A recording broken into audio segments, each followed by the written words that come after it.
Inevitably, when it comes to playing any kind of tabletop RPG, sometimes things get resolved the hard way, through combat, through slapping somebody upside the head, or worse, just having to take them out. And in Classic Traveler, it's the same thing, but it's on two different levels. Not only do you have your personal combat, but you have spaceship combat. And today, we're gonna get into preparing for how that happens in Classic Traveler. Thanks a lot, folks, for coming through. If this is your first time coming to the channel, my name is Servant of Shiloh, and this is RPG Elite. It's a place where I focus on putting the RP back into RPG, getting back into our Classic Traveler RPG series. We're gonna move right into this today. No fuss, no muss. Know what I mean? On the other side, we have the question of the vid. And if during this whole series, or even maybe this video, you're saying, hey, I want to check out at least, or maybe I might want to buy Traveler, don't forget down in the description below, there are links. One, for a free PDF copy of it. So if you just want to look at the classic version, this is the classic version only. You have a free facsimile copy over at Drive-Thru RPG. And then if you just want to check out some of the others, there are links for hard copies and also for PDF digital copies as well. So take a gander and go through all of those. Classic Traveler RPG series, we're going to look at preparing for spaceship combat by looking over these spaceship data card. Let's do it and roll them.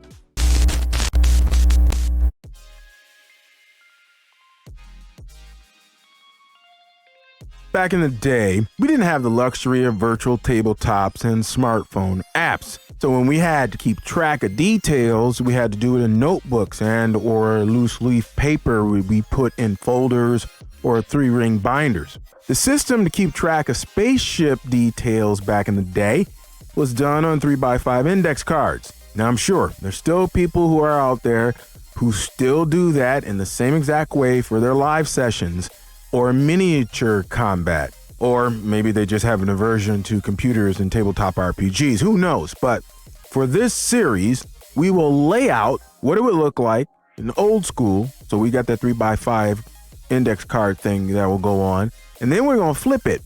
We're gonna look at how we do it in virtual tabletop version. Now for our spaceship data card example, I'm going to take it directly from the starter set charts and tables book. So this is right in there if you go and you grab that version of the game. This information is what you would need to note before getting into space combat. So let's get down to the data.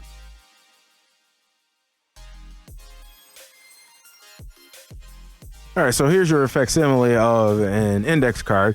So besides the name of the ship, which is right here, there are going to be 6 main details that you're going to need to keep track of. You're going to need to keep track of your J drive or your jump drive, and you're going to need the letter right next to it and how much that it can jump. You're going to need your M drive. You're going to designate the letter as well and how fast it can accelerate. You're also going to do your power plant, and again, you're going to designate the letter that is attached to it. You're going to do your fuel. In this right here, we're going to assume that this is at full capacity or however much fuel that it has when it starts an encounter. 5 is the cargo hold. And so it's going to be how much the cargo hold is, and also any vehicles that might be in the cargo hold. So this is a type S. So this is a scout courier, and it has an air raft on it here. And the last one is going to be the bridge, and the pilot expertise skill is going to go right next to that. So these are the 6 main details you're going to need to have first.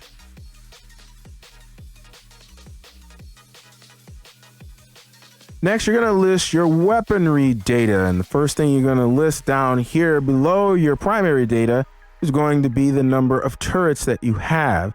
You're going to designate that with a T, a dash, and then a 1 or 2 or 3, I mean, depending on how many turrets that you have on the ship. So that's how you designate your turrets.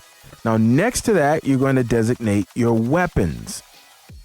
B is going to be for beam lasers, P for pulse lasers, M is for missile launchers, and S is for sandcasters. Last, if you have a gunner on board, you're going to put their skill right here next to your turrets. Now, let's do that double turret right now. If you have double turrets, or maybe you have triple turrets, then you're going to have multiple letters next to your turret. Let's say you have a double turret like with the Phineas Javelin. The Phineas Javelin has double turrets. It has one on top and one on the bottom, if you remember. And I am going to need to list both of those, but let's just say I'm listing number 2. It's going to be T2-B, B in parentheses. That means that this is a double turret and it has 2 beam lasers. Or you can put B times 2, however you want to do it.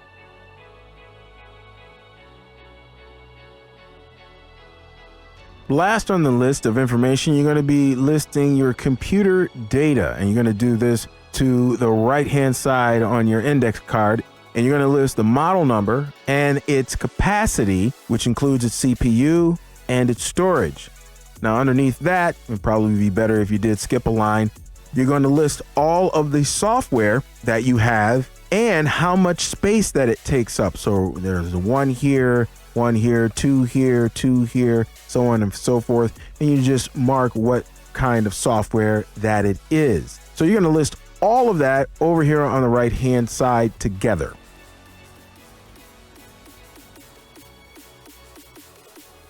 Okay, well, that was the old school way of keeping track of things. So let's bring it into the 21st century and look at the new school way of how we would do it in a virtual tabletop like Foundry. Now, this is 2D6 Cepheus system, and this is kind of like for Classic Traveler, for all the other travelers, for Mongoose. It's just kind of like an overall system, and they got several of these. So hats off to 2D6 for putting it down for us. All right, let's look at the information that we need here in the new virtual tabletop system. Now, if we are going to get all of that information, your primary data, your weaponry data, your computer data, all of that primarily is going to go under components. You're going to need to add each of these as a component. So, for example, for your jump drives, you got your jump drive here. If you look at details here, so you have your jump drive and the rating on the jump drive right here, whether it's operational, how much it weighs, all the rest of that, all the little details you can have right under here, and it has it under this space here called drive. Fuel tank, the same. Now, it's not 100 tons. What it is 100%. It's 40 here for the unit weight of 40 tons. So however you want to do that, I like to do it with in percentages. You have your hard points, which you can turn into a turret, because that's what it's supposed to be. If we open that up, you can see the hard point, that's a turret. So if you wanted to change that because you actually added a weapon to this, you could do that, and you can put in all of your pertinent information. Like right here, it says double turret down here, and you can put in the information that you would need.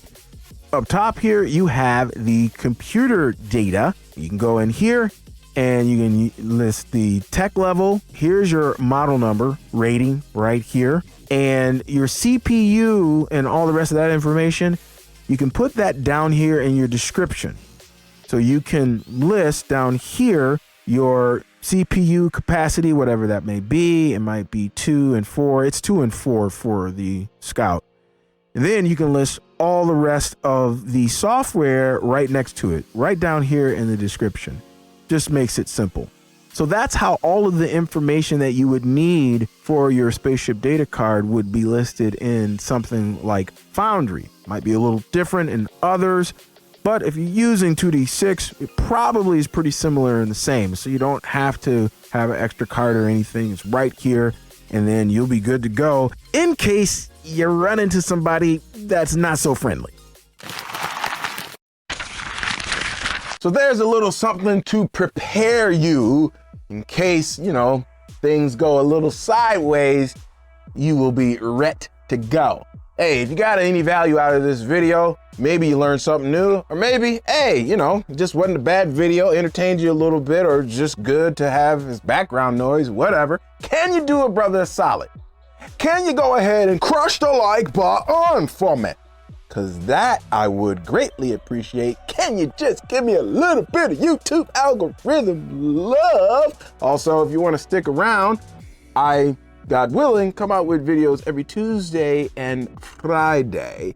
If you want to stay here to get more than just tutorials, which is what I did today, but to get some tools and get some tips and some real talk about the tabletop RPG space and culture, then go ahead and hit that subscribe button and hit that notification bell too, so you don't miss out on any of the videos. All right, let's go to the question of the vid. I gave you a couple different ways that you can keep track of your spaceship data. Which way appeals to you? Old school, new school. You want to do it on 3x5 index cards, or you want to do it in a notebook or with, you know, 3-ring binders, or however you want to do it, or would you rather, hey, I'd rather have it in an app that it's right there, that's ready to go. Maybe just in the virtual tabletop itself. It's a whole lot easier for me. Which one do you prefer? Let me know, and let's get some engagement going down in the comments below. Whew. That's it, y'all. That's gonna do it for me. And you know what that means.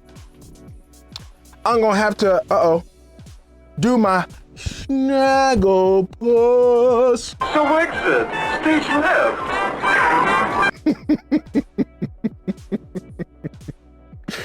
I'm silly, dude. Hey, if you got a game this weekend, then happy gaming, y'all. I pray it is an RPG Elite session. I pray that it is a fantastic one for ya. But like I said, that's gonna do it for me. So you know what that means. Peace, 5,000 elites. I am outie.